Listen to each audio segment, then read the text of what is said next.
This show is part of the Trans Podcaster Visibility Initiative.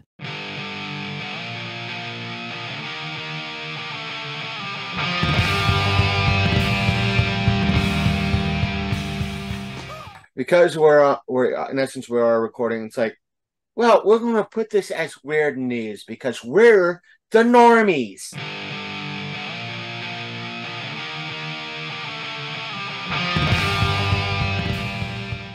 Lumzer, I'm bored. What plaything do you have to offer me today?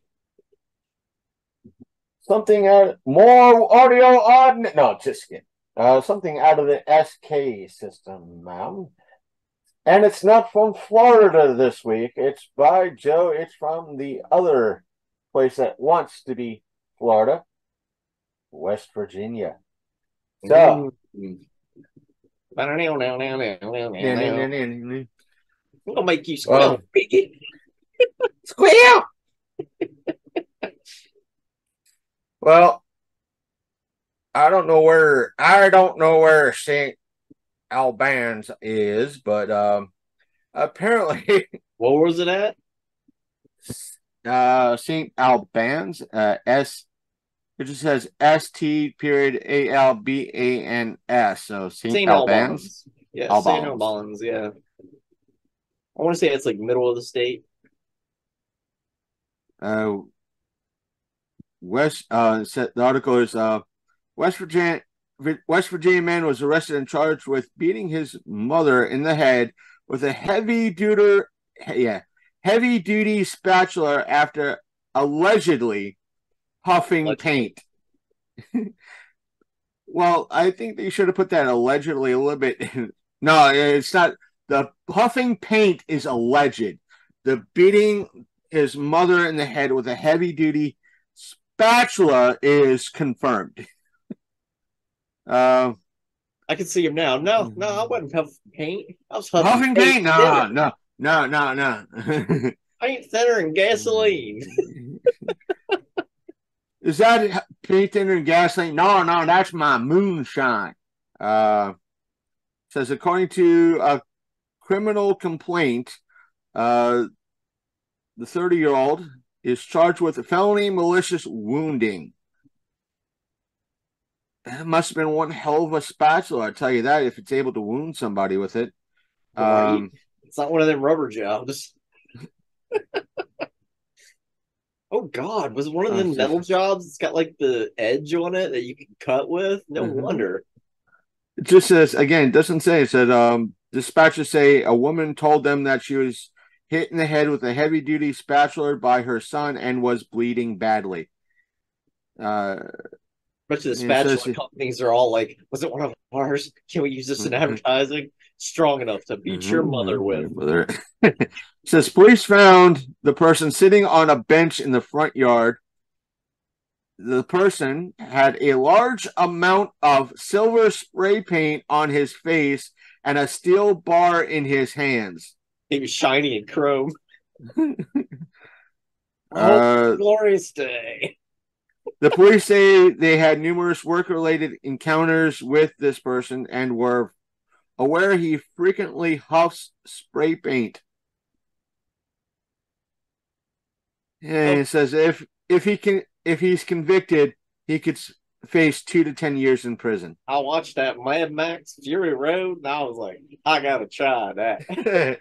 Shock and terror with Sasha, the Princess of Darkness, and Chris, the Martinsburg Madman, in Sasha After Dark, the podcast of darkness reboot. As always, you are watching Sasha After Dark, the podcast of darkness. Even though it's not after dark today, it's just a little bit after 1 o'clock, almost 2. Getting this out of the way early, and just in case I get stuck watching a Fulci marathon. I, of course, am Sasha, the Princess of Darkness. And with me, as always, is my co-host, the Martinsburg Madman himself, Christopher Lumzer. And I'm going to let him get out his because he's got to plug his plugs for the Dubby and the Longcoat Mafia podcast and the rest. So We'll roll that beautiful bean footage. Look, a plug. No, but don't know how those look. Look, Look, I'm we don't kink unplugged. shame if you want to show those plugs off. Now, can I plug it back in? No, I can't. There we go.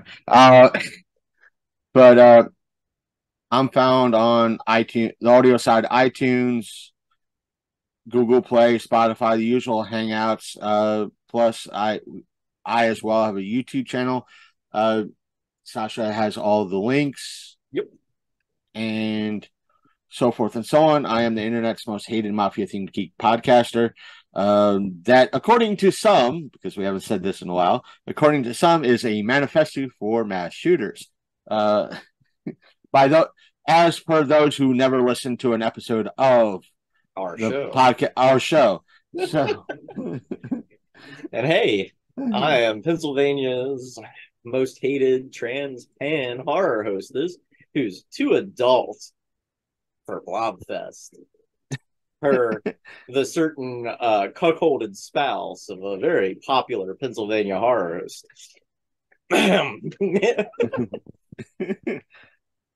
Emphasis on the cuckold, but we don't kink shame. We just call it quality people making an upgrade. That be the case, if you are a Lucy Lou, you please feel no. One man's kinks is another person's downgrade. Punishment. But I also have, in regards to if you want to help support the show, as always, you could buy from our partner / sponsor, non-sponsor. I won't say non-sponsor. We haven't earned a dime from them yet. W Energy. Just head to dubby.gg and enter in code LCM podcast for 10% off your order. Go to Sasha's OnlyFans in regards to supporting her there, and I do have a Patreon. It's only $3 a month, and you get content there. I have to kind of upgrade it and post more there.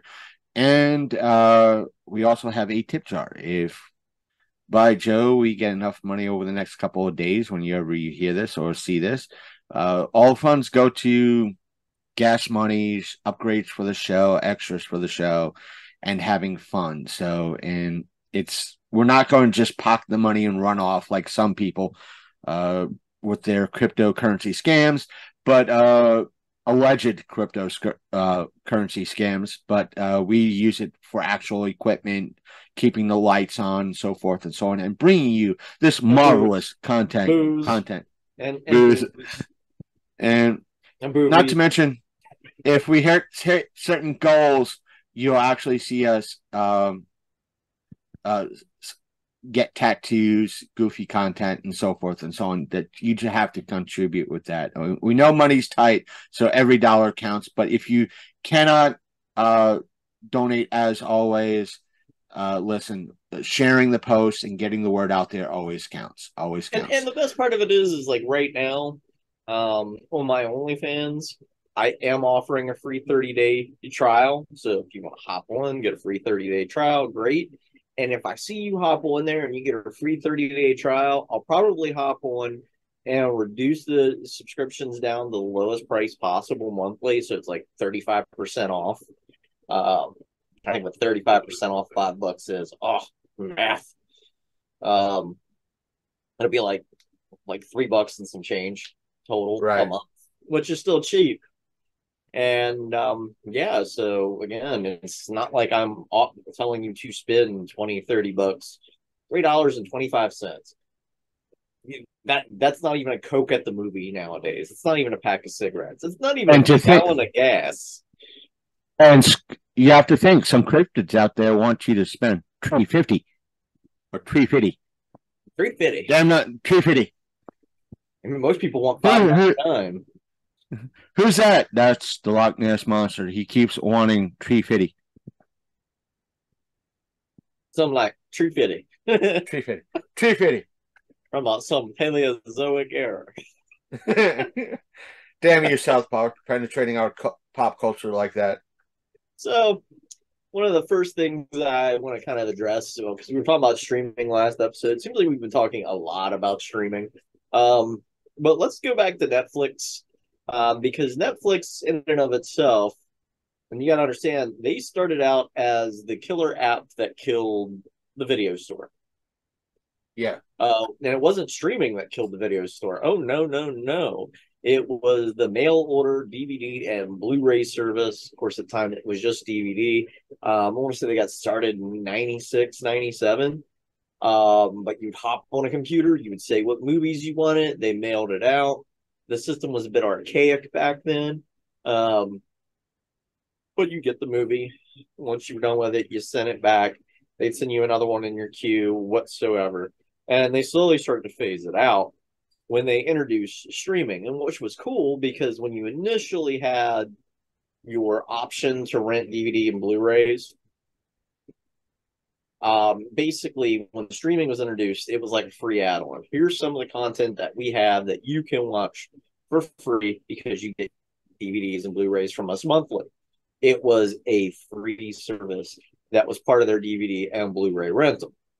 And they didn't have original content then, so I can kind of understand where they're coming from with charging eventually.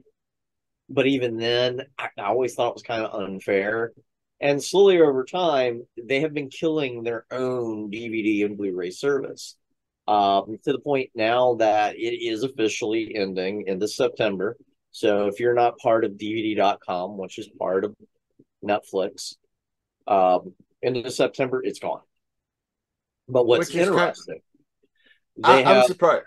Go ahead. Sorry to interrupt, but I'm surprised that they are killing. It's probably too expensive, but considering there are some parts of the United States that they either don't have high speed internet, or they don't. There are spots of the United States they're still on dial up. And you can't stream anything on dial-up, period. Right. And therefore, having that option, if you have ability to get online, going to DVD.com and getting those DVDs mailed to you is great convenience, because that's what, part of one of my arguments is with a lot of folks. It was like, oh, things are too expensive for you, move closer to your job. There's a lot of folks you don't have that option of, it's when you do that, the costs go up. Meaning, if I have a job and if I get a job in DC, I'm staying here. Things are cheaper here in Dirtyburg. Moving to DC, where rent starts out at maybe $2,500 a month. Right. It is not going to be any cost efficient. Where milk here is at $3 a gallon at the cheapest spot, there it's probably $4.50. Why do I want to move closer? And yet these folks that are in the western part of the United States, it's especially nowadays at picking up and moving is with inflation not a good idea. You're kind of stuck there right now, and having things mailed to you is a good idea. I'm sure there's still a lot of mom and pop DVD rentals out there, but for somebody that is homebound and just able to get out to the mailbox and back is easy for them. Exactly. Maybe they're elderly, or they're handicapped in some way, or they don't have public transportation. And from what I've read, they've weighed the options on that. And I guess either they've decided that people nowadays have way too many of these, and so they figure they can stream the movie through their cell phone service and eat the hell out of their data, which sucks. Or they feel that, hey, it's a small area, but the general store also provides rentals. There's places up in Alaska that still provide rentals. In places where the internet just tanks. And the thing of it is that we are moving closer to where internet's going to be more accessible to people, because as you may or may not know, the old analog TV signal that used to run all of the channels back in the day Can't UHF and what was it, VHF? Something like that. Yeah. I think UHF is more popular because of not just Weird Al's movie, but it's more pop culture ingrained. But they're getting rid of that signal, and they're going to use that signal to provide wireless internet to the rest of the world that don't have easy access. Because even in those places that don't have the best or the greatest, they could at least throw up a antenna and catch something digitally that way. And that's kind of like their line of thinking at the moment. Personally, now they've got a lot of people off of the old analog channel. Makes me want to make a pirate analog station just for fun. But the kicker of it is that they weighed it and they're like, hey, yeah, this isn't a large percentage of our market. We're going to basically consider it a wash.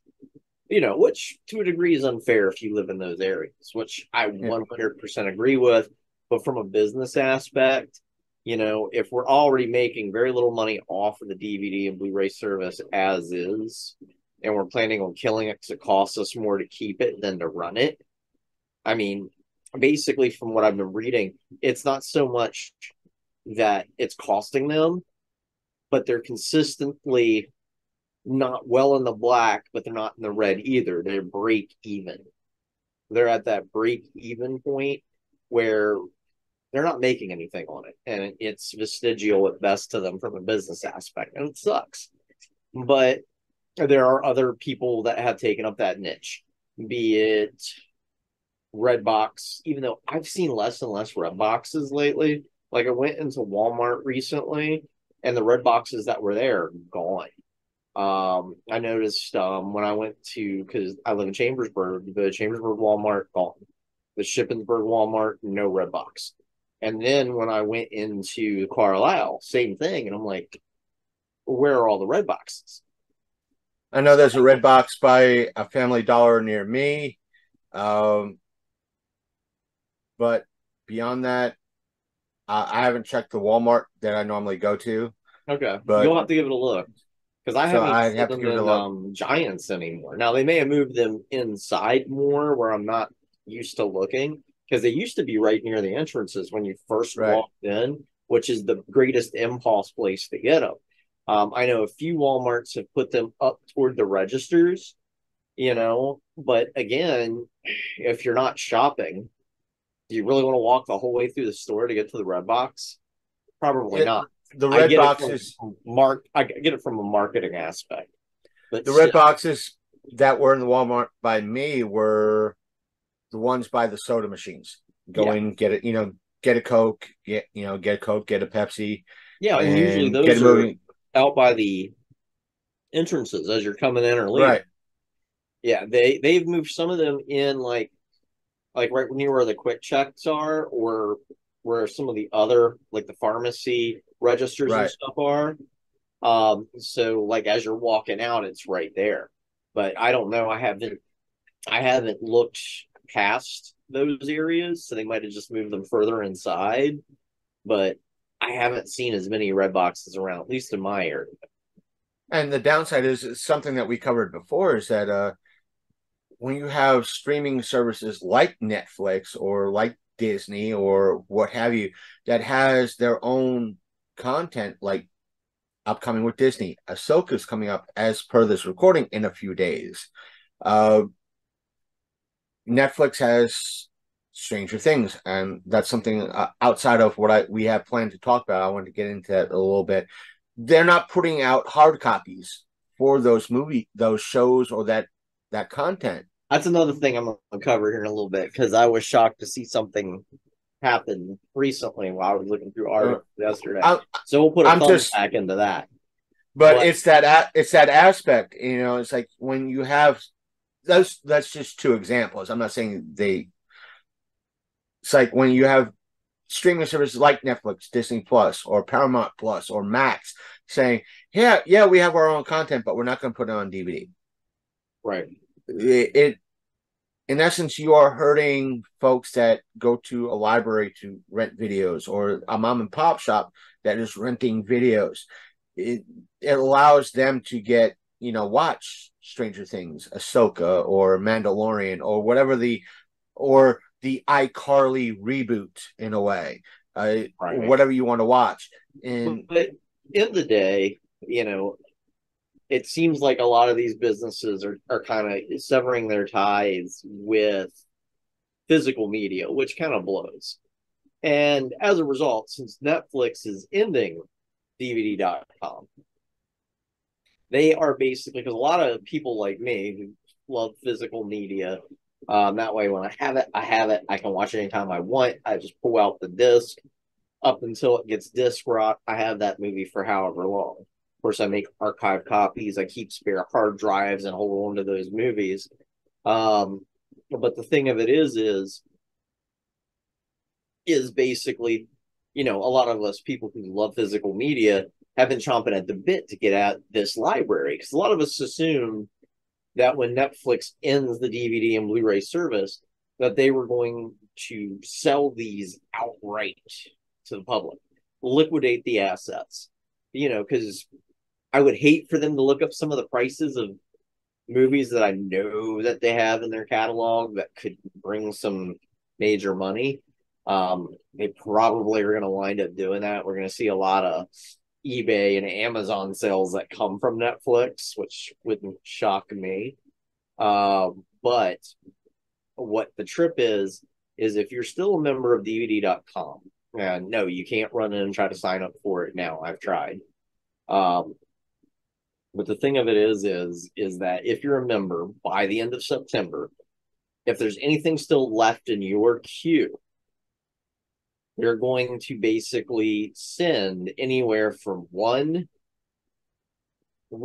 disc, be it Blu-ray or DVD, or up to 10 from movies based on your queue that are available to you.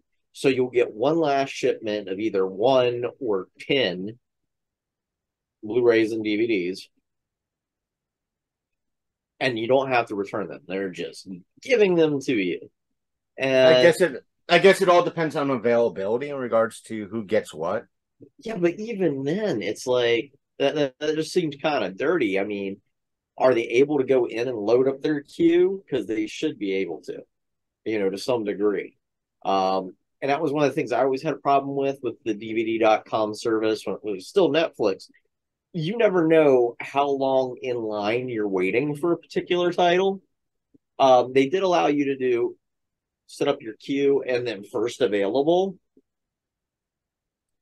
But I don't know how they're going to do this, because again, they're offering 1 to 10 discs. I mean, who's going to get the 1? Who's going to get the 10? And it just seems like a dumb way of handling it. Yeah, that's a great courtesy to the customers. But if you were renting 1 at a time, they used to do 5 at a time. That's why I quit doing Netflix, DVD, and Blu-ray, because the 5 at the time, even though it was a little bit more, I could get all 5, rip all 5, send all 5 back, and get another 5 within a week. And that way it increased my archive library so I can watch them whenever I wanted to. But the thing of it is they slowly reduced it down to 3 and then down to 2. And I think it's only like 1.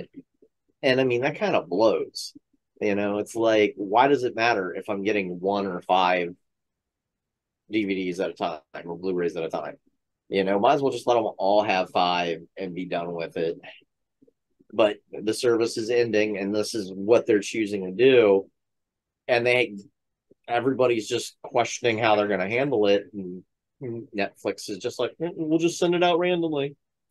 Good luck. May the odds ever be in your favor. Makes me wish I still had that aspect of Netflix added to my account if I was still a member of Netflix. And that way it's like, hey, I have another chance of doing it this September, doing another unboxing. The mystery box from Netflix. Watch, it's only one DVD. Yeah. No, on my dumb. Al still has DVD.com, and he just has a bunch he hasn't watched or sent back yet. And I'm like, again, stop working all the time. But side rant. But anyway, I'm curious what he'll get if he sends back those 4 or 5 discs he has floating around the house, or he'll just be told to keep those 4 or 5 discs. I guess we'll wait and see. We'll I'd say find out from Al officially. I'd say personally he should hold on to them, and when September hits, see what emails he gets from DVD.com or Netflix, and consider, and for your end, my recommendation is that's a video idea right there. It's like, I know you don't do unboxings on your channels, but hey, the mail-shaped thing in my life had these, and these particular DVDs sitting in the back, that you were supposed to send in from to DVD.com. Let's see how many he got from DVD.com and just open it up. But do it as a short if you could do it under a minute. But and it's not that I don't do unboxing. It's just the fact that if I did unboxings, I'd want to do a fail bag, which is like a mail bag. But given some of our commentators and some of the a-holes that we have to deal with, I'm kind of like, I don't want to even give them a P.O. box to send me anything, because God knows what they'll send. I did get this thing a long time ago from one of my fans. I don't think the camera here will do it much justice, or the lighting, but it's a glow-in-the-dark Buddha Fett. And it was something that somebody 3D printed for me. Les Rob from the Angry Bros horror hosts. Les has since passed, so maybe I'll still do a review of that at some point. I just haven't been sure what exactly to say on that. I really don't get along with the other brother very well, Lane.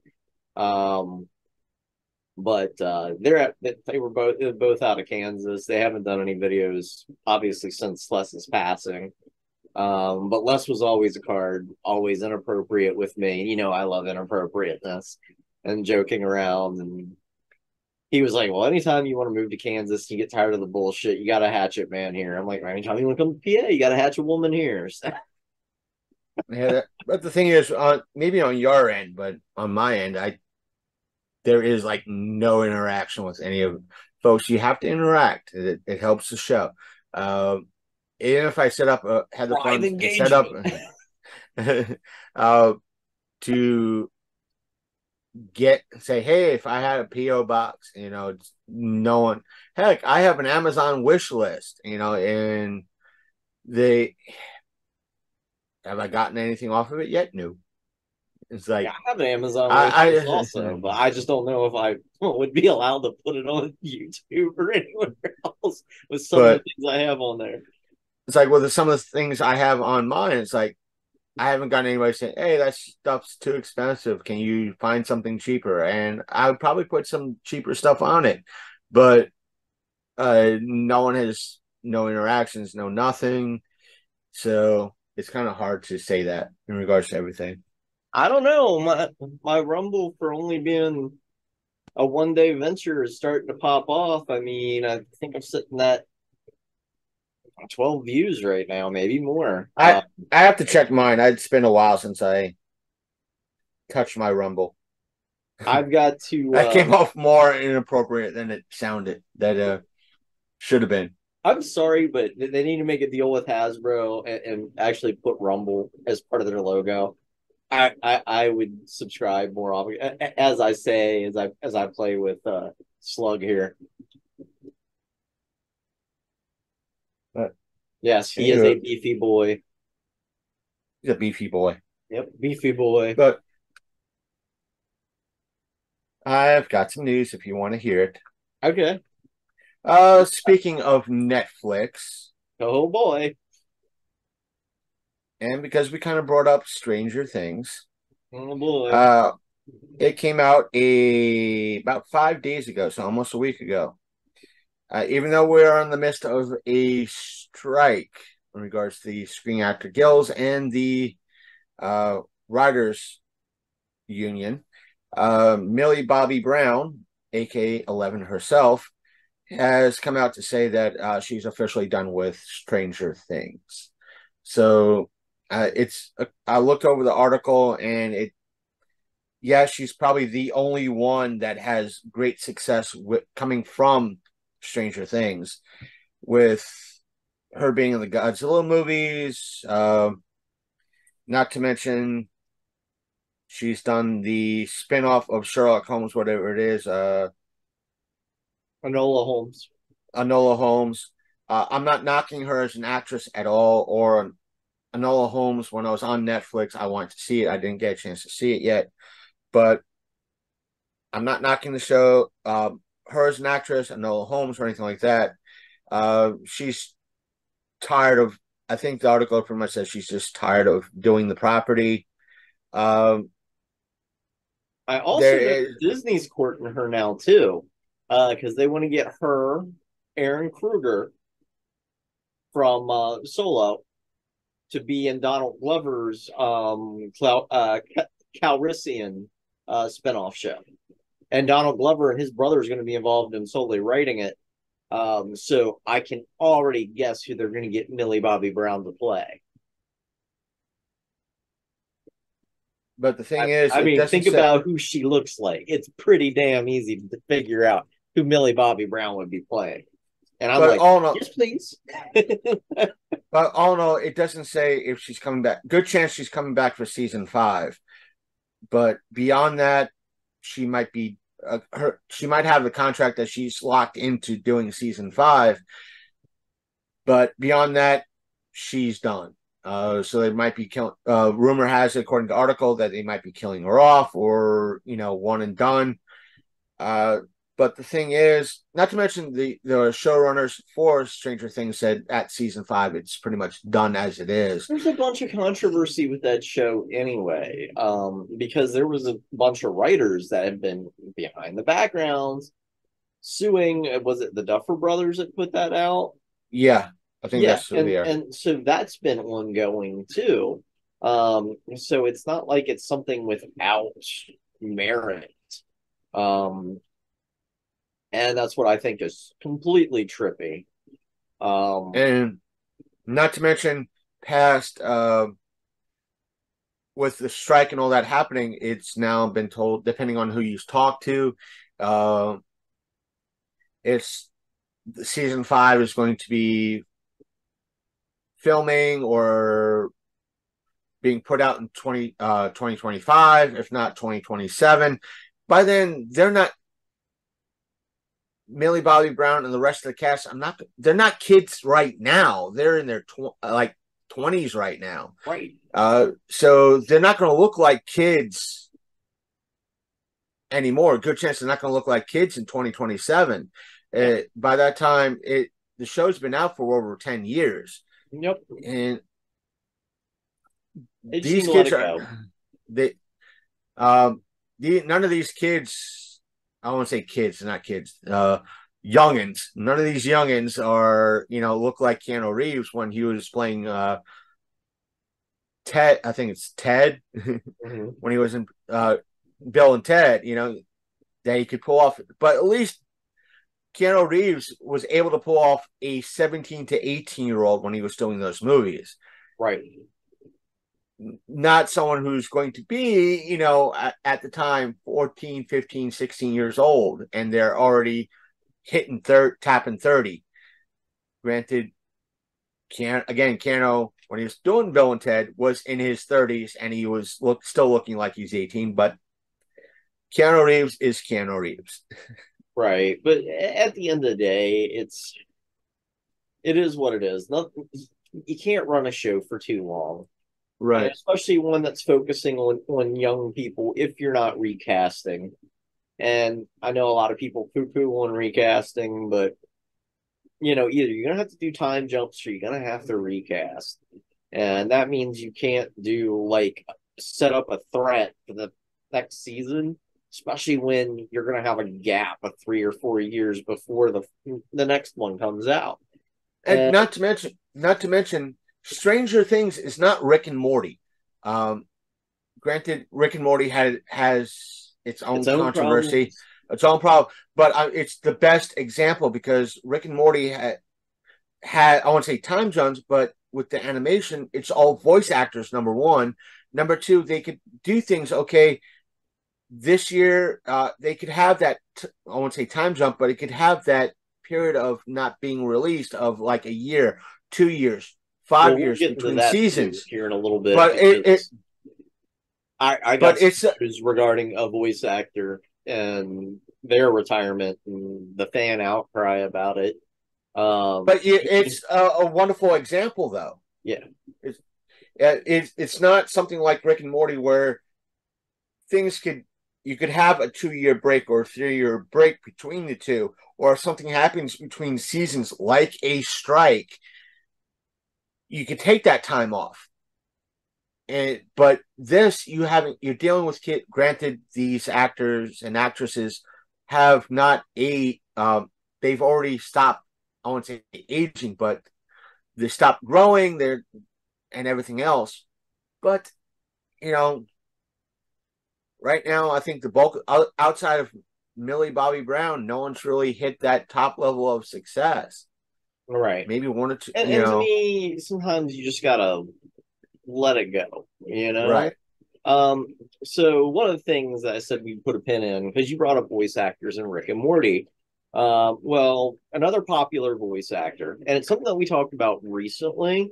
Remember how I brought up that one of the next features that Paramount and the Hasbro Studios wants to do is kind of like a Transformers prequel dealing with a younger prime Orion Pax, voiced by Chris Hemsworth. And a lot of people were like, why are they doing that concept? What's going on behind the scenes? Well, recently at one of the conventions, Peter Cullen kind of hinting around. He's like, hey, I'm 82. It's getting to the point where I need to retire. And you notice how he says, I need to, not want to. And the man's 82. I mean, eventually he's going to pass. I hate to say it. But Peter, he says, yeah, I'm probably going to have to retire at some point. And I think that's why he hyped Rise of the Beast up so much and why he had so much fun with it. Because I think at that point he realized that was going to be his last project.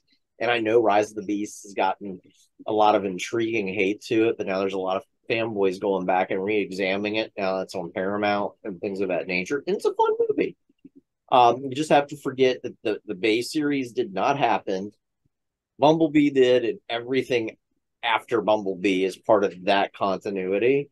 But I think what's happening is, and again, just a theory, us conspiracy theorists here, is now that basically Colin has said, hey, I'm 82. I love doing this. I wish I could do this forever. But I'm 82. I'm not going to live forever. I got to voice the self-transforming Transformer and this one last feature.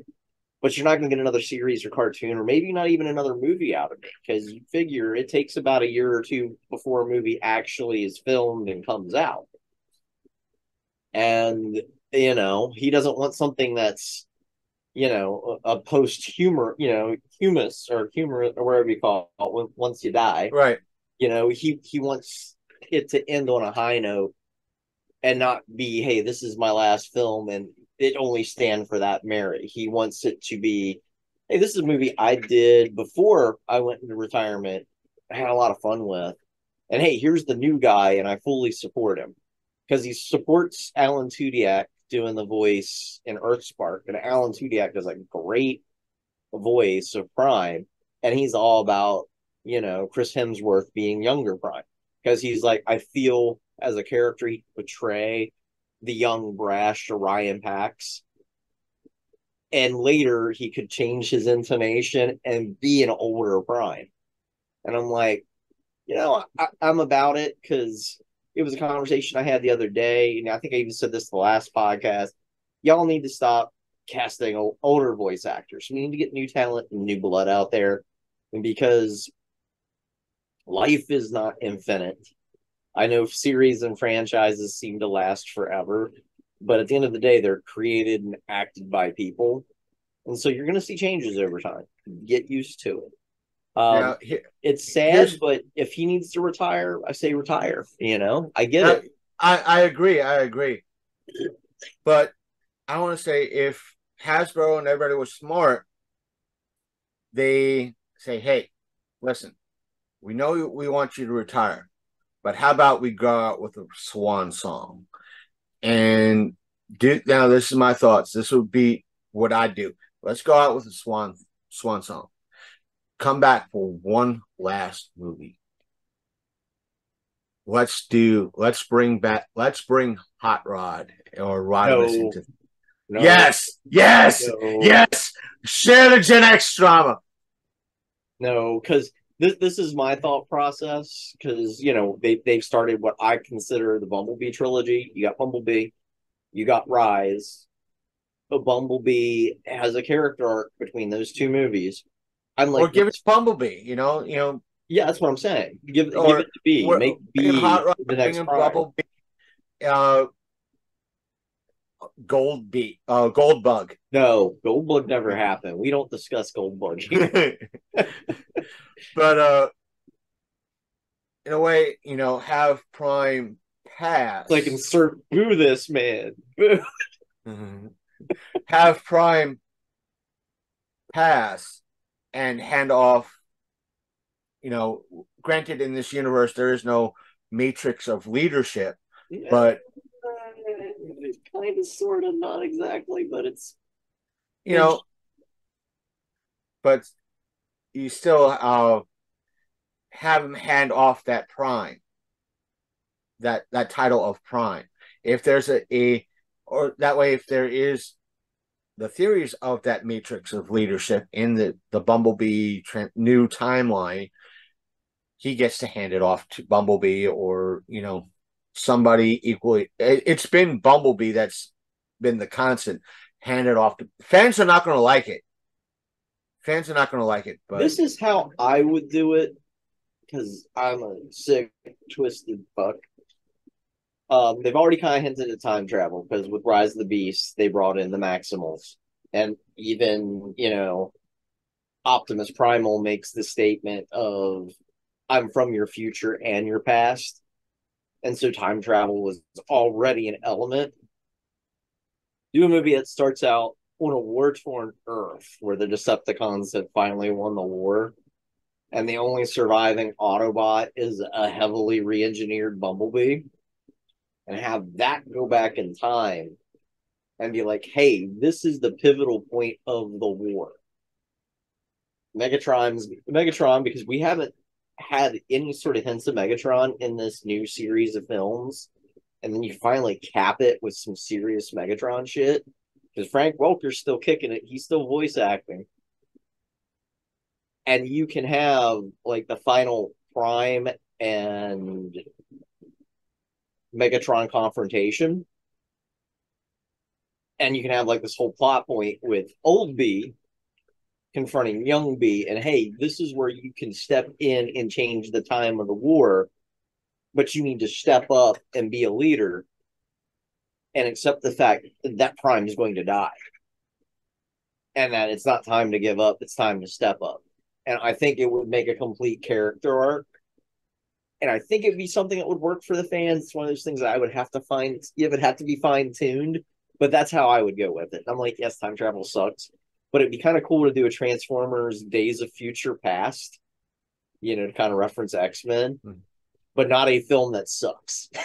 But it almost would have a original Transformers the movie kind of vibe, because that's how they kind of they've already set up Unicron. They already set up Unicron, but with the original movie, for the folks not watching, who are youngins and not familiar with the old school movie, watch it. It's probably somewhere. Hot Rod became Rodimus Prime. It was pretty much his main story arc. He was young, dumb, and not just brash as a Hot Rod. And if you want to have that in there, you could have Rodimus leading the surviving Autobots, and who is the one that sends, Road Warrior B to the past. Right.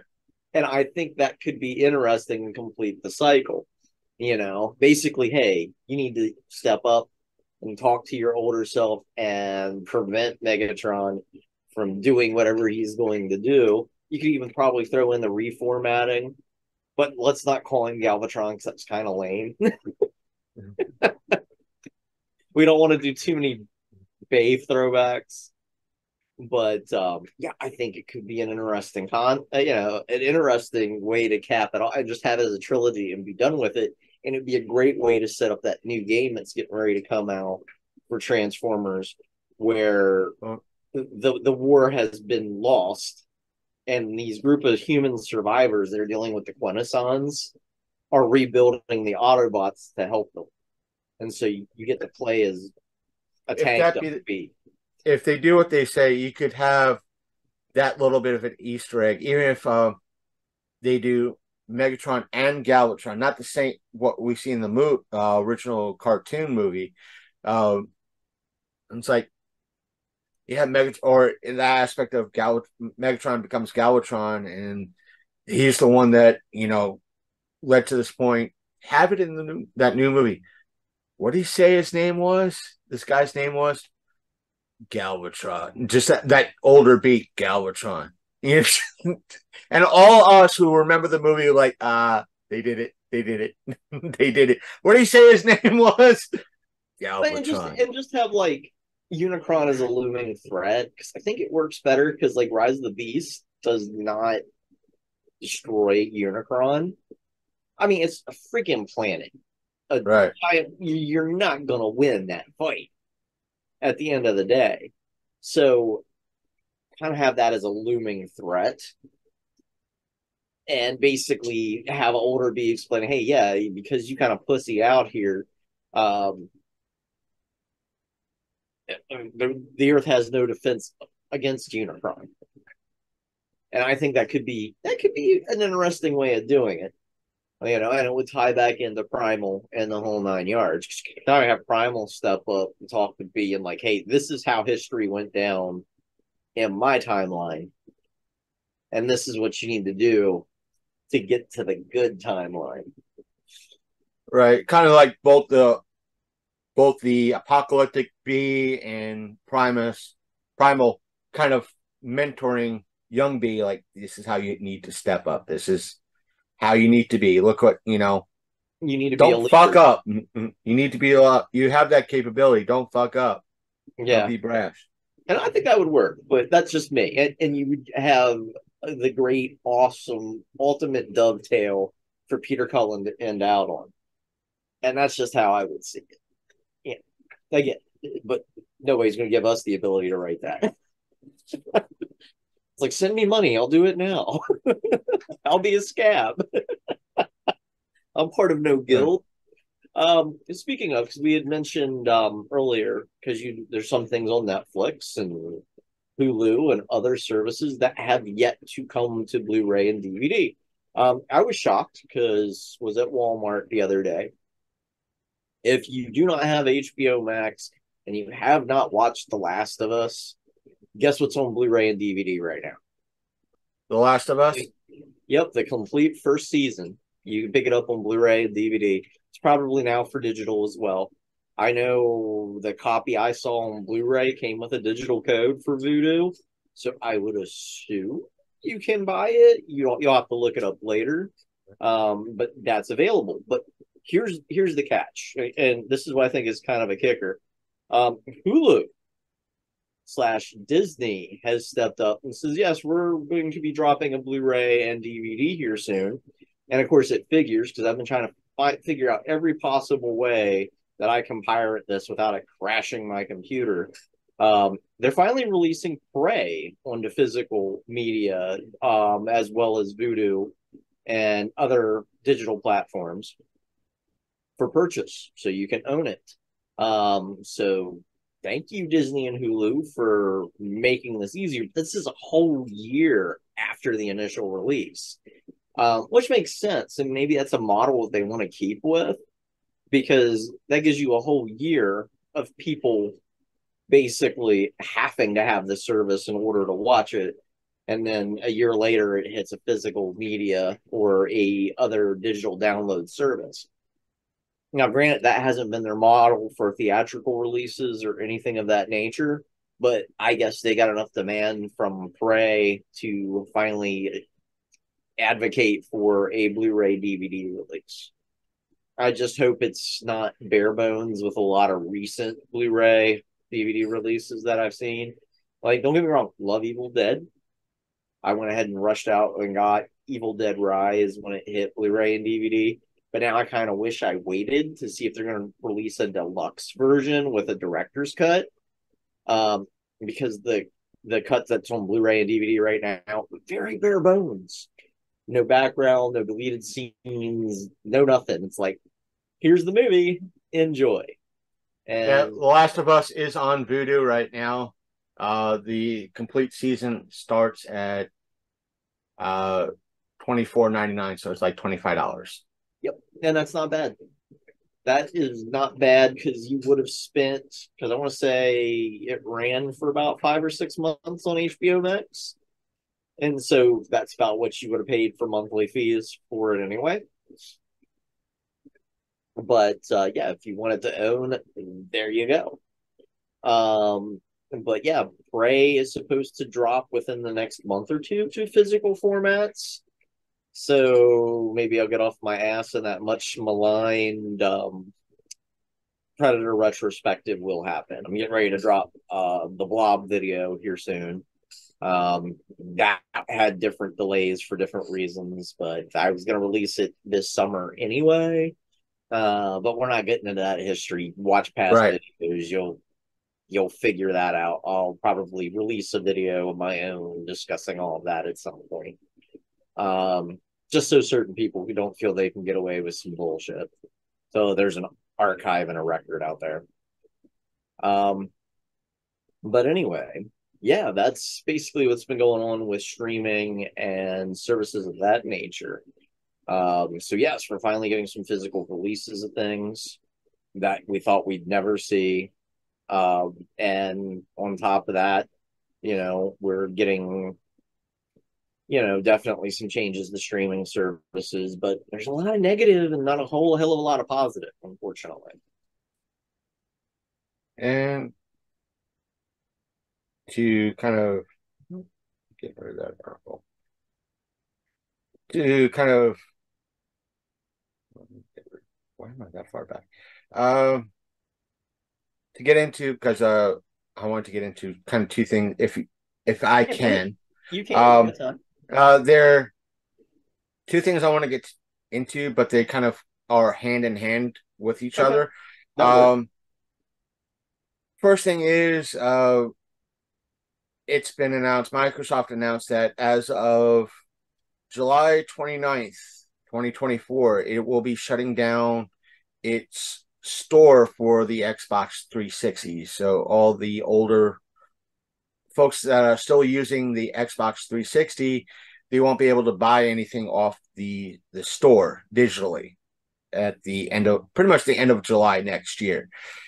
But the games that are there on the store that are backwards compatible, whether it be Portal 2, Star Wars Battlefront 2, the old Halo series, or the old Borderlands series, or the old Call of Duty series, the original Black Ops, you could still buy those games.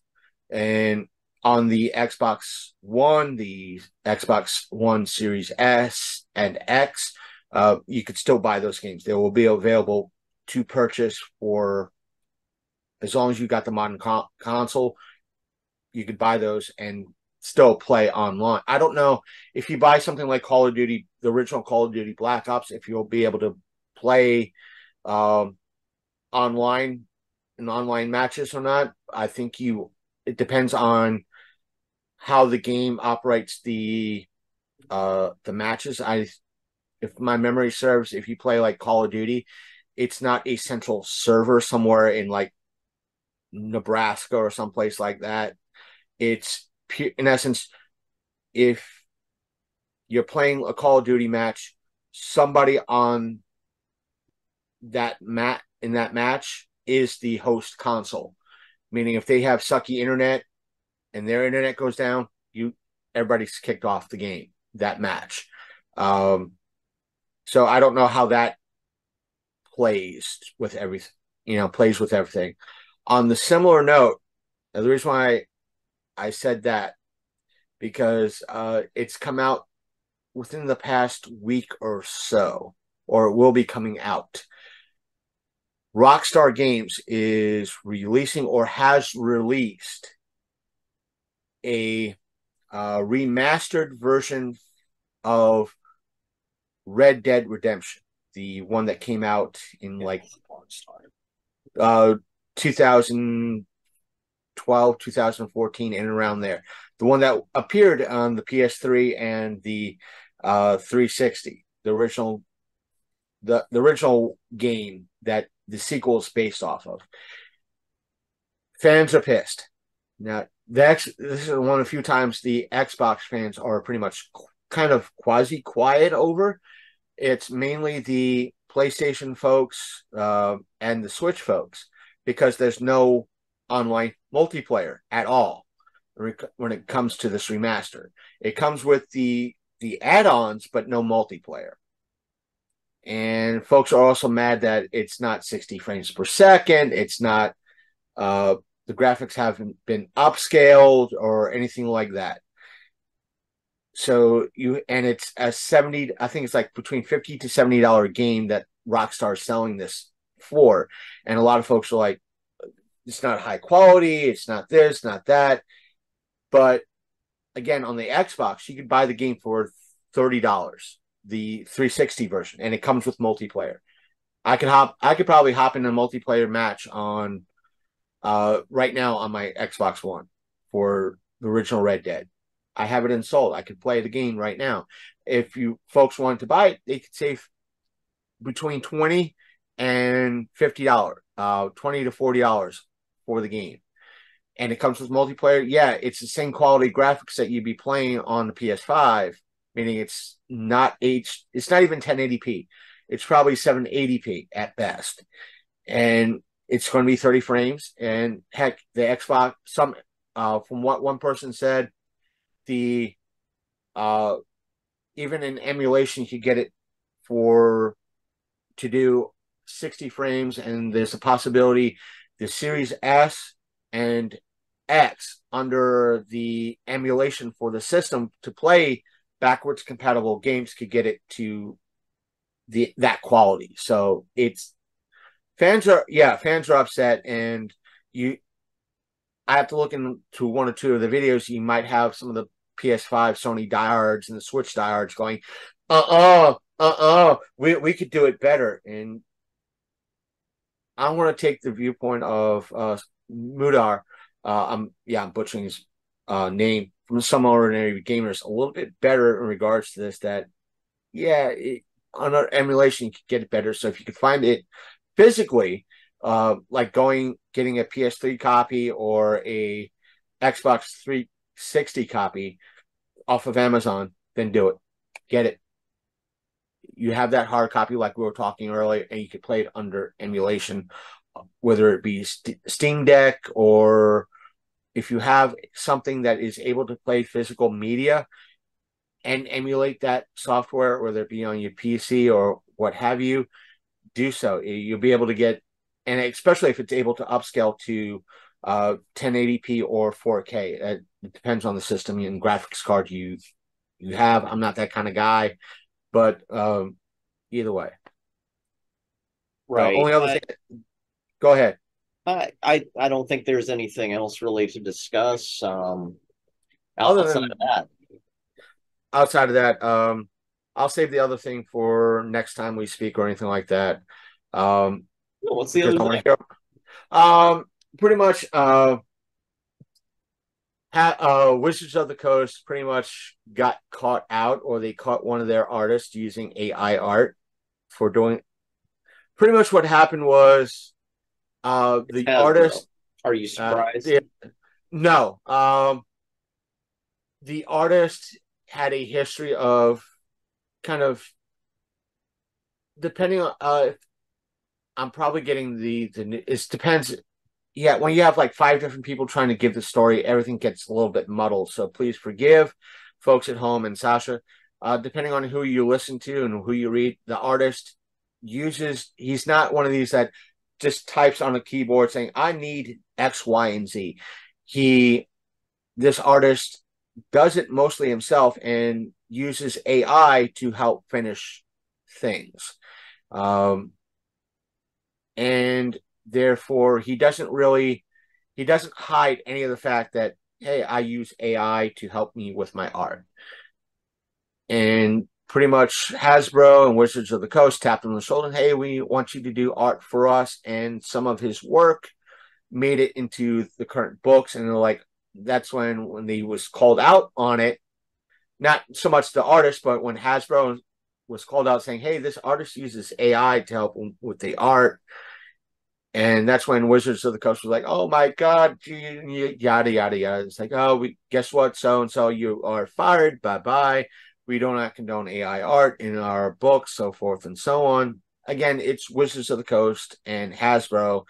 And if folks at home, we've covered it on the show, and it's been covered on YouTube and other podcasters better than we have in regards to how bad both Hasbro and Wizards of the Coast over the past 8 months have been kind of scummier than usual in regards to how they do shit. Not to mention Wizards of the Coast is like, yeah, we're going to up the cost of everything, and we're going to make sure we sell books for like $60-$70 on as digital through D&D and Beyond, and yet delay the actual physical media for months and months and months and before it actually comes out into people's hands. So it's just one of those things. Depends on that. I'll believe it when I see it. I'll put it like that. Folks at home, go indie. As much as I don't like Kickstarter a lot of times, sometimes it's more reliable. Patreon, you'll get a lot of more trustworthy folks through like Kickstarter and Patreon than you will Wizard. So if you're looking to get into D&D, yeah, you might need the core books. Get them on sale where you can. Get them at Walmart. Get them on Amazon. Yeah, even though, yes, me and Sasha agree, support your local hobby shops that sell D&D books. But if you're on a budget, yeah, you have to go through Amazon. $50 per book is expensive, especially with when you're buying 3 books at $25 off each through Amazon, and you can get them on sale. Yeah, you're saving yourself a bunch of money if you're on a severe budget. And yes, $75 is way cheaper than, plus shipping and handling, way cheaper than $150. So, but if you're able to do it in piecemeal, like get the core book, Player's Handbook now, then yeah, do that. And not to mention going online, it can be, in some cases, cheaper. There is workarounds with D&D Beyond to just get certain sections that you need, but it's D&D Beyond makes it a hassle. And from what I hear, Wizards of the Coast made it even more of a hassle to, hey, I only need this section, which will cost me $5, not $50.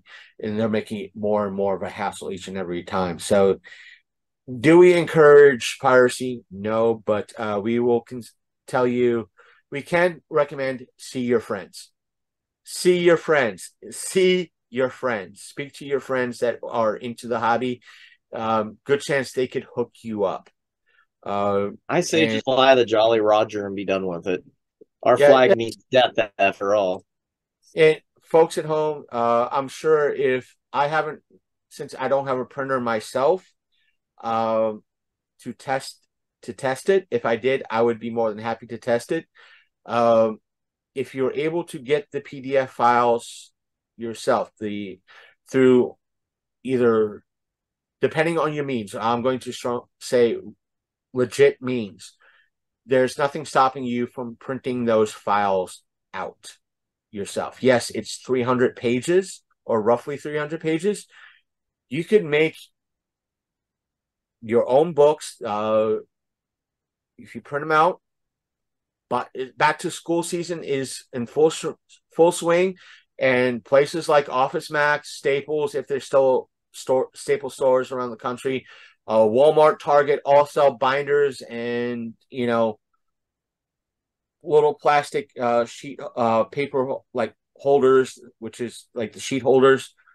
You can make your own, print them out, have the books on your shelf for probably a hell of a lot cheaper. Not to mention you have all a lot of folks out there like DM Dave and that put out their content on a monthly basis. Like right now, as of the 20th, in probably another 24 to 48 hours, I'll be getting a PDF campaign. I'm not sure how long it is. It'll probably be anywhere between 50 to 90 pages, if not a little bit longer than that, through Kickstarter. It's going to be a PDF. I could print that out. If I had a printer at home, I could print that out, put it in my own book, design the book. Hey, I have friends who are artists and could, yes, I'll say this. If they want to pay the artists what they were worth, meaning if you have a friend that's an artist and they tell you, yeah, I'll do it for $10, $15 where everybody else it's $50, pay them the $10, $15. But if you have that one artist friend that'll do it for pizza and beer, do it that way. Or if they'll do it for a box of Pop-Tarts, do it for a box of Pop-Tarts, Whatever and you gotta you'll have whatever you got to do. I had another thing that popped into my head. Hey, I got yelled at by a couple of folks in the D&D community. It's like, in regards to, it's like, yeah, I have artist friends, and it's like, I'll offer up a box of Pop-Tarts to do artwork if they wanted to, but I'll pay them what they're worth. And the friend that was sitting next to me was saying, yeah, I'll do it for a box of Pop-Tarts. What kind are you off? What kind of flavor are you offering up? And I told him, it's like, if I needed you, it depend on what you want as whatever your favorite flavor it is. If it's raspberry, blueberry, s'mores, whatever. But that's my point. You could probably do it in piecemeal or less on your own. Yes, it's going to cost you printer ink, paper, and so forth and so on, but you could do that in your own time. And if you're a smaller streamer or YouTuber like me and Sasha are, or even tinier, and you want to get that foothold, print it out, do it, make the book on Twitch or Kick or YouTube live stream, and build up an audience for yourself. So go ahead, Sasha. You say you came up with an idea. It just popped into my head because we've been talking a lot about the writer's strike and how we need to support artists and things of that nature. Here's what I think is intriguing. So, as many of you know, Halloween is approaching. We're actually getting on Hulu and other channels a whole new season of AHS plus a special. None of it's been shot or done yet, and it's actively filming and recording and is going to be out in time for Halloween and the months following. And AHS, for anybody in the horror community, is American Horror Story. I just could never get into the show. It bored me. C'est la vie. Televised horror shows I rarely can get into unless I can sit down and watch a whole chunk of a season at a time. But the thing of it is that AHS is using scab writers, scab actors, scab directors. So if you're a real horror fan and you want to support, the fandoms and the artists and things of that nature, you better not be watching AHS this Halloween. You better not be watching American Horror Story. You better be looking at your friends that make indie films. You better be looking toward, other content that's out there. And but I read about that the other day, and it just seems dirty because that's how they're getting content out. They're actively using scabs, and so Hulu's involved, so Disney's involved too. So they're just as complacent. Technically, with everything, we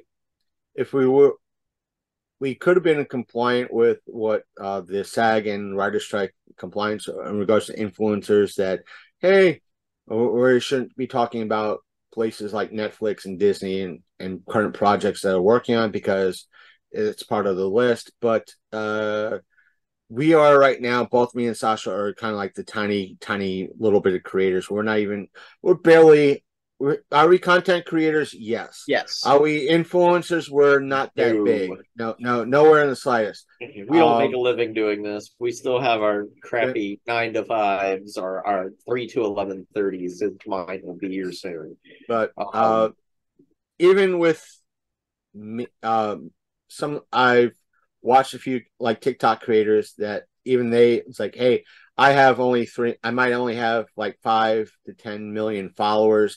I don't consider myself an influencer. I consider myself a content creator. While the folks that have like 20, 30, 40 million followers or 70 million followers, those are influencers because they have such a high subscriber count. But me and Sasha are not. We want to talk about news. We want to talk about folks that are part of the news. And speaking of, I think we have this. It's up to Sasha because this is pretty much her dance for the most part. To kind of end it on a good on a good note and a positive note, even though we try to be positive every episode. There is going to be a indie filmmaker, or at least technically several. There's going to be indie artists and indie creators of various people this upcoming weekend, or depending on when both me and Sasha drop this video episode, at least the audio, it'll be by the end of this week. This weekend, August 26th and 27th in Harrisburg, Pennsylvania, will be 4-State Comic-Con, or 4-State Pop Culture Show. There's going to be at least one indie filmmaker there that I know of, Mark Byrne. He's a wonderful guy. I was in his indie film Bigfoot several years ago. As per indie artists, there's going to be multitudes of indie artists out there like George, selling their indie art and that you can support, and probably a bunch of other indie creators there. And come on down. Dan Noakes is going to be there. Dan Noakes is going to be there selling his wares. So if you come down, tell him that Sasha and the Martinsburg Madman himself told you to go up and say, did you draw that? And when he gives you a scowl look, say Sasha, the Princess of Darkness, and the Martinsburg Madman told you to say that to him. We'll get yelled at. And run away. Take picture of her and run away. And when he complains, tell if you get cornered by him or by his minion of a chicken, tell him Sasha and the Martinsburg Madman told you to do that. I think we're both happy to take that blame for him. He'll just give us a look and just shake his. Yeah, he'll know that we're causing chaos. We're agents of chaos. He'll probably call us both an asshole, but we'll take that from Dan. We'll take it. We'll take it. Just so you guys know, there's going to be a couple live videos as on our road down to not only pick up the Martinsburg Madman himself, but the road to Harrisburg for Comic-Con. And so there's going to be some live content. It's going to be most of it's going to be on TikTok, but I'll make sure I get some other video and other video footage for like Instagram, YouTube, all of that happy stuff. Same here. Content warning, beware, because our after party venue is going to be quite lively, and I don't know how I'm going to get cameras in there, but I will find a way. But let me put it like this: on my end of things, there won't be a reboot. What we are doing me and Sasha are doing right now next week in regards to a podcast, but I will be trying to get audio content from 4-State Comic-Con in Harrisburg, whether it be one panel or two. It depends on consent and permission. So I know 4-State knows who I am, knows Sasha. As long as we behave, we can get as much content as much content as we want, and I know Andrew has stated that as long as I ask permission and I get permission to record panels, and therefore I can do that. So I will try to get at least 2 panels, both of which will one of which will be Sasha sits quietly in the back and keeps her alcohol consumption to a minimum.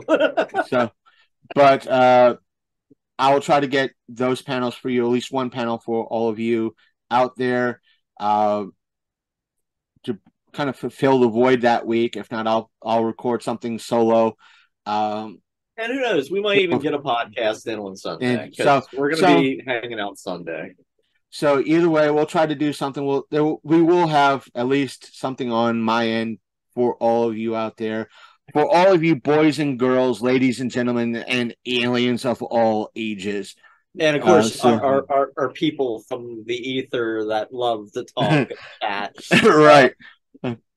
Those from other realms and dimensions. I got to add that into everything, so it's no longer be ladies and gentlemen, boys and girls, and aliens of all ages. And the I always go guys, gals, and non-binary pals. So whatever floats your boat, it's that sort of thing. We are going to have fun.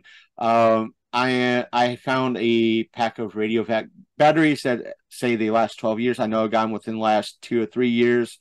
So these should work with my camera. And this time I will remember to bring myself, at least a cell phone with me, because I forgot it last time. And everybody was worried about, Madman, what's wrong with you? You're not answering our texts and our messages on Facebook Messenger. Are you okay?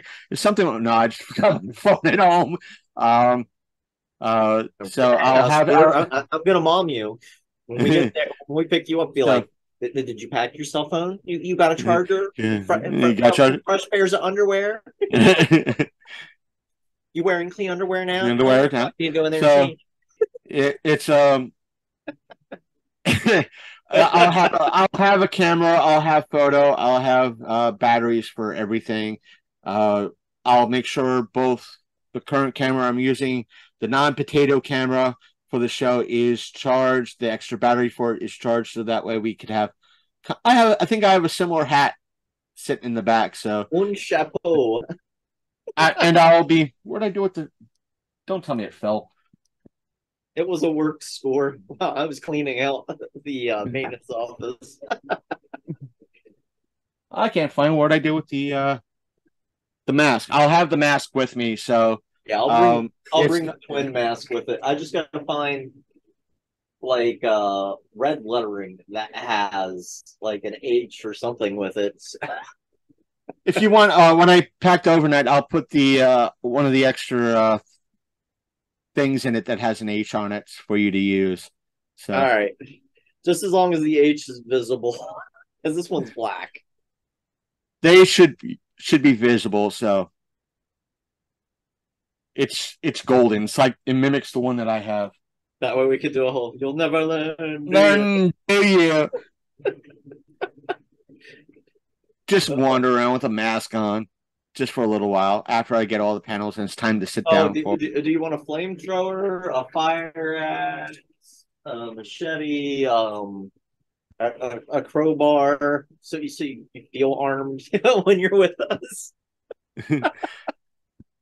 Heck, if Donnie's there, we'll get something off his booth. Hey, Donnie, can I borrow this and just wander around for a little bit? We got stuff from Donnie also. I've got a machete from him. I've got a little knife.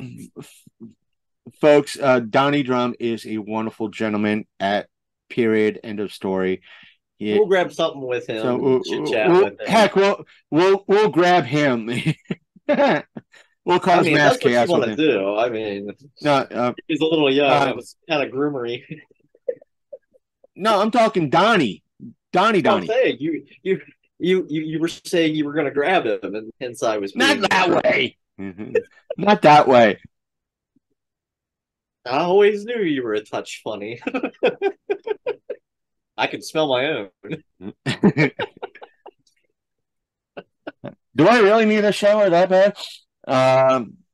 But depending on what happens at the after party, it depends on how much W I've drunken and during the day and how how things fall. I might be the grumpiest motherfucker on the planet, or heck, I might just, it all depends. It all depends. No,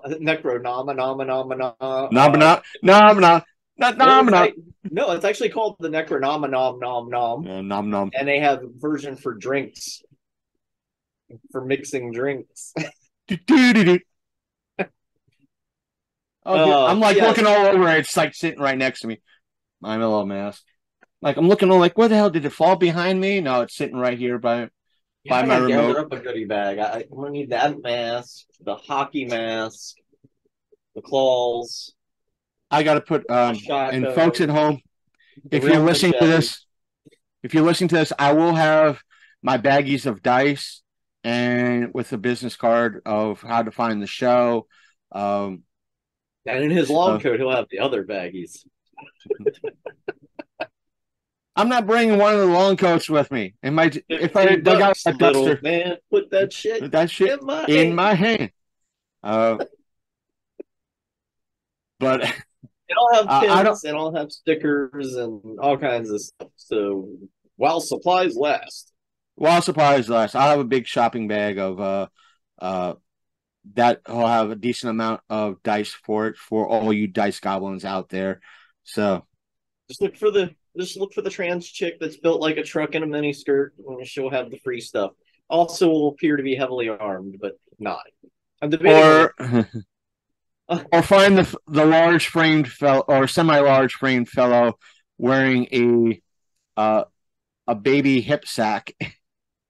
Or because I recently picked up for free it's one of those like baby care packs like that.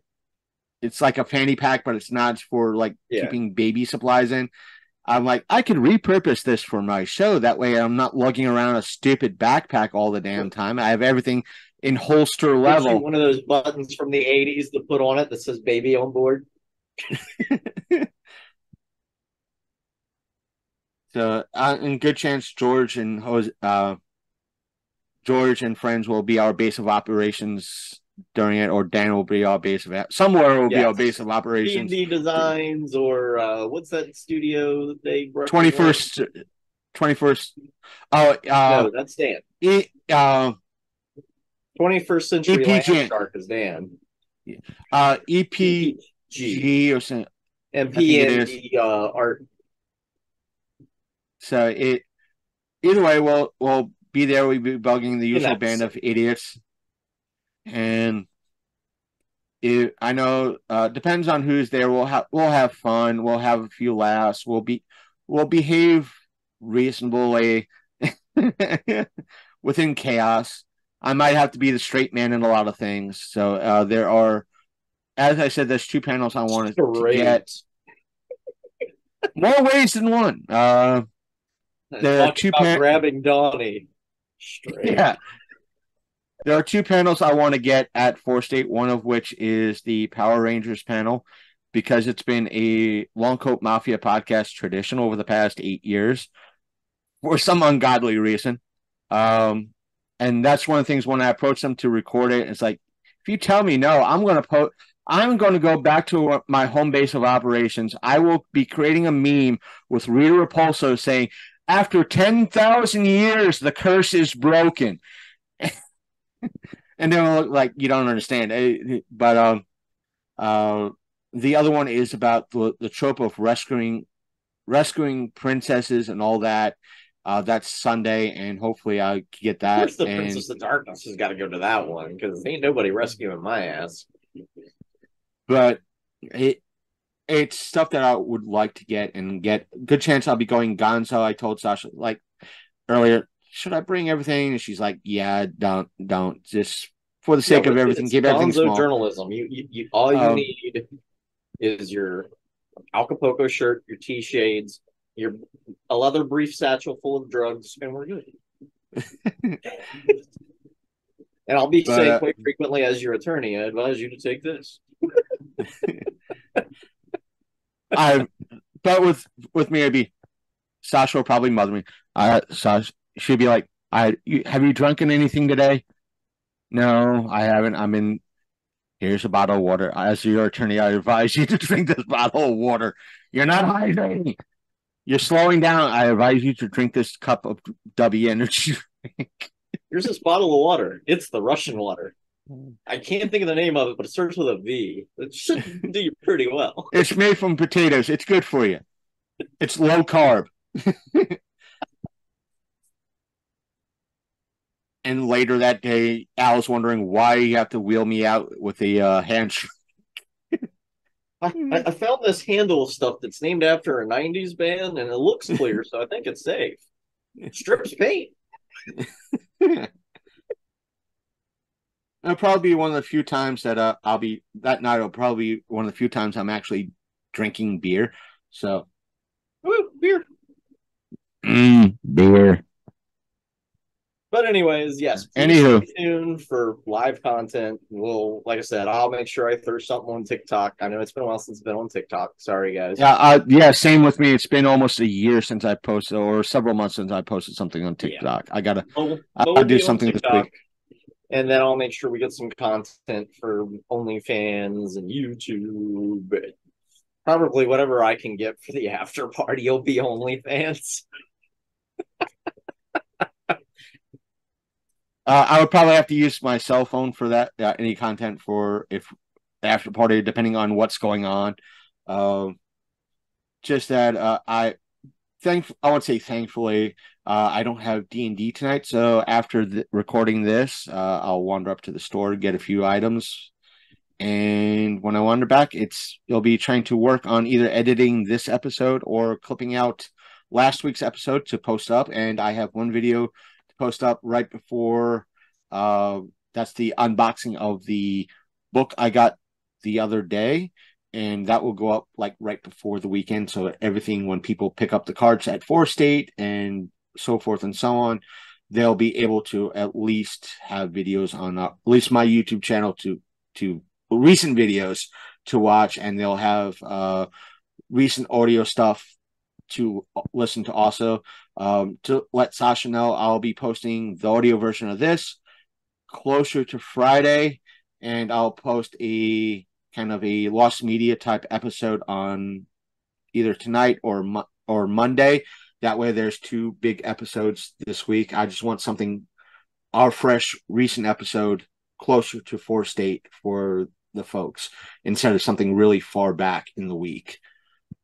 So this raw and edited one will obviously go to OnlyFans first. If you're not in my OnlyFans, please hop on for that free 30-day trial. I don't have any limit or cap put on that, so take advantage of it. And as soon as I see you enroll, because I check it at least 2 or 3 times a week, I'll make sure that you basically can get a even cheaper membership if you decide to go with that after that 30-day trial is up. Outside of that, anything else you need to add or anything you want to plug before we go? No, just check out the audio stuff that I have up on our end of things, as always, because there are a few days of the week that we don't, at least I don't get any listens up through Podbean or the usual band of platforms. I know, check out the YouTube channel, what I have up. I know it's just a lot of clips and the unedited stuff that we put out in regards to the show. So we do have a back catalog ranging from a lot of stuff over the years. Podbean is on all platforms, whether it be iOS or Android, and you go back on my platform and hear the cringeworthy stuff from 8 years ago. So check us out. Feel free to download. Everything's gonna suck. It always it don't matter, you know. Like my first video on YouTube, not the greatest. I even did a remake of it, and even the remake I feel is not the greatest. As artists, we're always improving. Scared about my first film, but we'll see how that goes. Even though I've made plenty of mini features for a certain festival that'll remain unnamed. Future video for that. Yeah, it begin for the folks at home. It begins with B and rhymes with Rob. Yeah, but your first is always going to suck. So don't sweat it. It's part of your history. If you can't look at what your past was and cringe, you've done something wrong. And folks, heck, I know like Apple Podcasts and Google Play and Spotify only go back, at least for us, the last 90 episodes. Check out stuff from at least this year, the bonus episodes that we put out this past May, or say if not, it was May, June, and early July.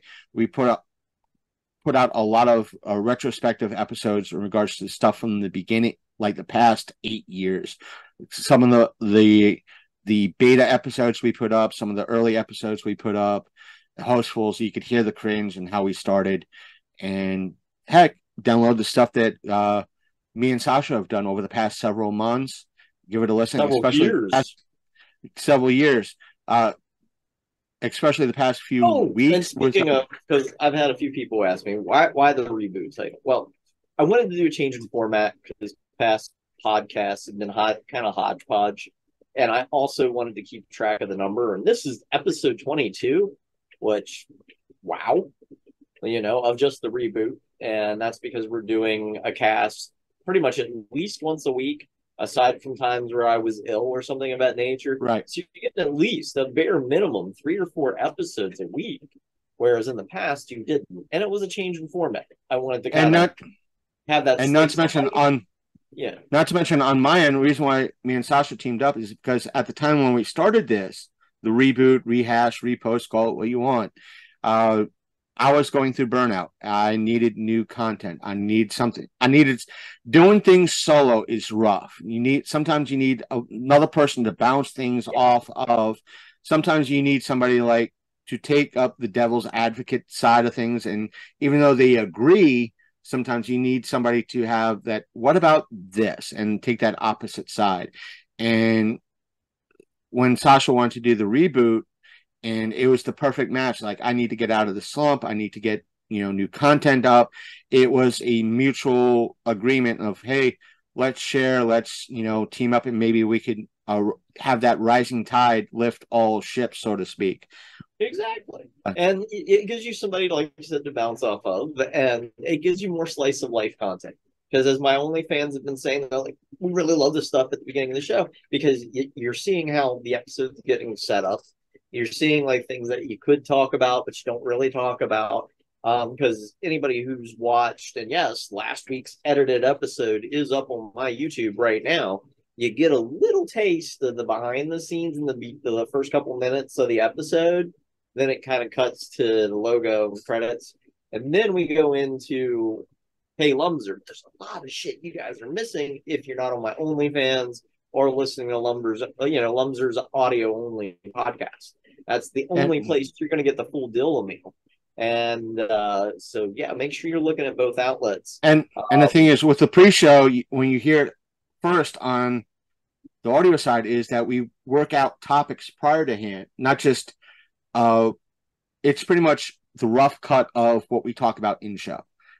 It's sometimes like last week, if you hear the audio version, we talk about, Keith David replacing Lance Riddick, and we kind of go into the topic a little bit. It's kind of a rough cut. Then when the episode starts, it's more refined. We shorten it, we extend it, or what have you. It all depends, because it's a habit of, at least on my end, we have show ADHD, and we get distracted. We have tangents. Yeah.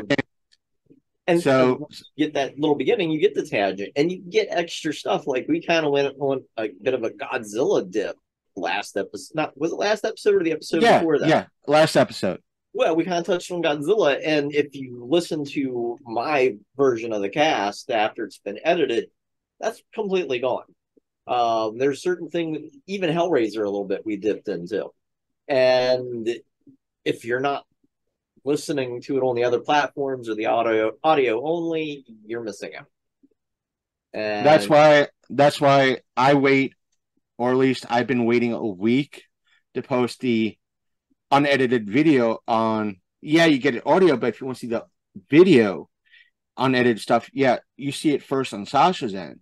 But that's why the clips and sometimes the full unedited stuff you'll see on my channel later. So it's there. Yep, It's and there's later some gags that you're not going to get unless, of course, you're watching right a full episode. or listening or so forth and so on. Especially when we bring up about like how he's constantly getting labeled with adult content because of me and inappropriate hand gestures and God knows what else. Right. And a lot of folks like we've had in the past saying, well, Sasha is trouble. Yeah, Grant, if she's trouble, good. It maybe it'll be hate watch, get more views in. And you more, know what? You know. On the road to basically 4-state, I'm going to talk a little bit about that because I want to discuss that in more detail because recently Al and I was at a baby shower. That's why I've got this empty coin bank that looks like a baby bottle. So no, this isn't some weird kink sitting in the background. But I'm going to put pocket change in it so me and Al, once we move in together, can save up for a puppy. But anyway, outside of that, we're going to talk a little bit because when I was at this baby shower, there was this guy named Mike there, and I was getting introduced to the people who were having the kid, obviously, and they were introduced friends, and this Mike guy, and I have no clue who he is, none whatsoever. And they're introducing me to him. We've met, and I'm like, really? I don't even know who the fuck you are, but okay. So, and Al Sasha, fill in audio. I'm going to go black. I have to use the restroom real quick, so I'll be right back. So okay, kill the dead air. Fill the dead air. I got you.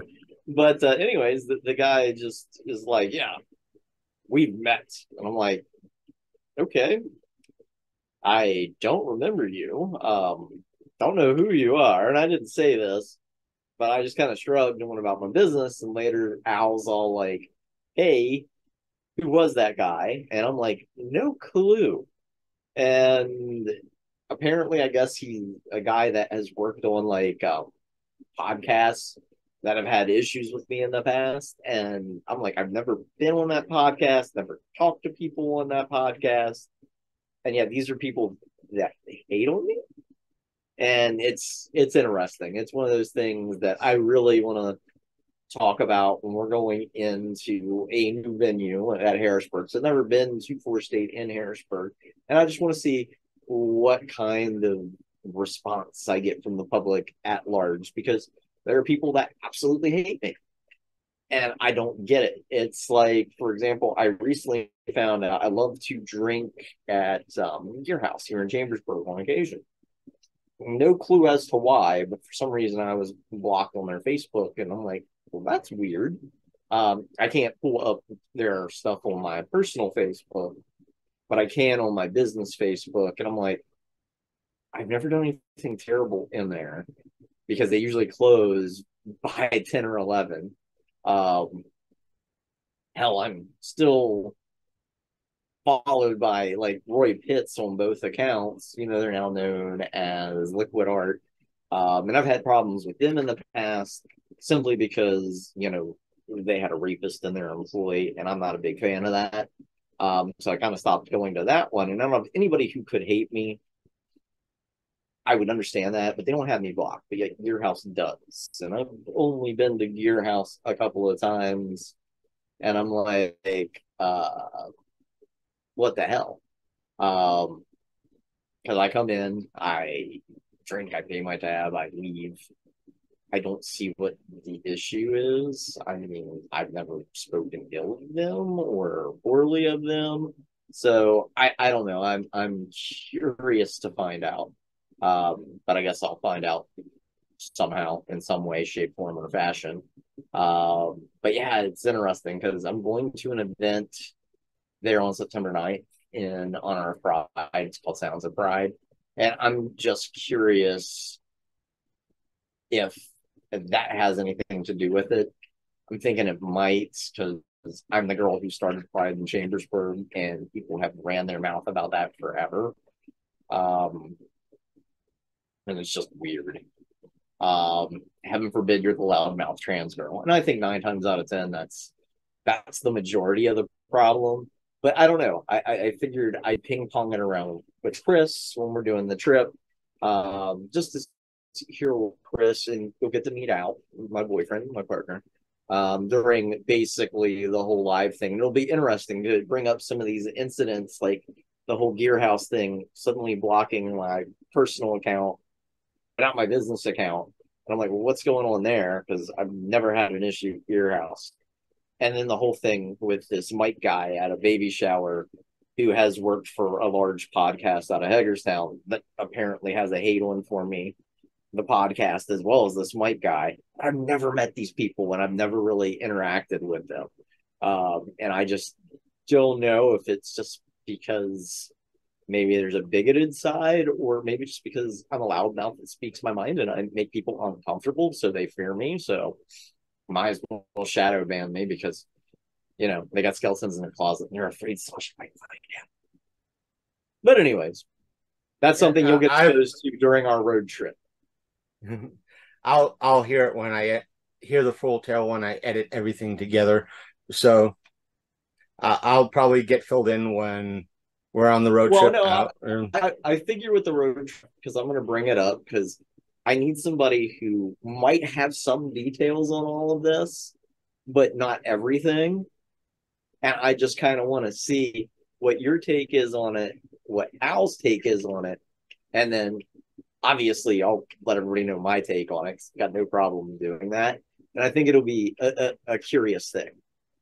Because you've seen firsthand how some of these things get, where it starts out as something very innocent, where I'm asking a logical question and then I'll wind up shadow banned or hated for some reason. And it's like, why the hell did it go this far? You know what I mean?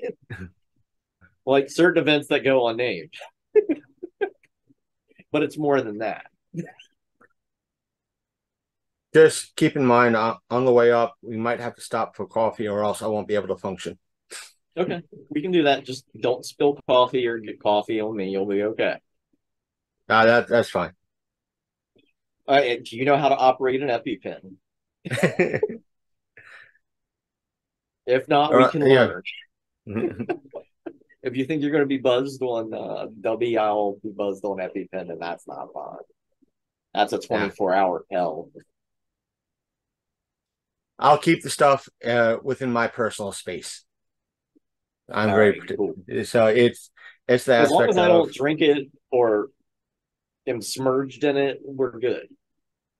It's the aspect of by the time I get home and get medicated and sleep, it'll probably be about after, it'll be like 12, 1 o'clock, and depending when you guys are going to come pick me up and all that fun jazz and head up there, I'm going to probably try to be up at 5 a.m. to get ready and make sure everything's ready to go. Same. And it's that aspect of, if I'm getting like 4 hours sleep, I'm going to need caffeine. I'm going to need coffee. I'm going to need my brain will not function if with the lack of, sleep. I can do it, just that I'll be like, yeah, whatever. You want to do? Yeah, I thought ahead and took a half day with work on Friday and was like, hey, yeah, I am not staying till 11:30 that night.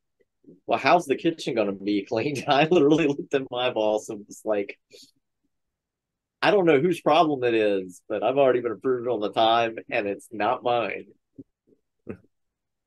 As of such and such time, 3 and 7 is what gets done. It's like past. You said 7 o'clock. Past 7 o'clock, it's not my circus, not my monkeys. So yep, exactly, and that's how I look at it. And the thing is, I get off at work at 10 Friday, hopefully, and if I'm able to do that and I get home, I'll probably get more sleep, so I'll be more functional by the time I wake up. But if I get that one person that wants to do something at like 9:45 that takes an hour, and it's like, no, because that happened last week. It's like, oh, it's 9:50. We want to do a rage room, which takes about between them starting it and ending it and me cleaning up and resetting takes a total of an hour and a half. And it's like, really, you had to come in it right before everything pretty much shuts down for the night. Yep. Because it depends on how my bosses want to term what a reservation is in their eyes. Because we have signs up that came up early this week that the last reservation for either the Axe Lanes or the Rage Room is at 10 and everything ends at 11. And somebody comes in at 9:45 and does it. I have to stay until, even though I'm out at 10, somebody's got to be there to clean it up. And it's going to be the fellow with two thumbs and is this guy to clean it up and reset everything, or else, there's hell to pay. So I have to wait until they're done. Now, if it's Axe Lanes, I'm not going to be too much of a bother for that because I'm not exerting myself or wearing myself out lifting that other one 75 pounds into a dumpster. It's just a matter of hanging out, watching them, making sure they're being safe, and when they're done, sweeping up the bay and just going from there. And hopefully that's it. And if it's quiet Friday night after I clock out, it's not my pigs, not my farm. It's all on you. And whoever's covering me on this for Saturday, it's their problem. It's their problem, not mine. Exactly. But we'll kill it here. As always, as I like to say, take scare, unpleasant screams. And Chris, anything you want to add? Are you in a bikini yet? Donate money and you'll find out. Indeed, indeed. He's wearing a long jacket. You know what's up. All right. So till then, I am a gamer and I'm wearing a bikini. Donate to find out.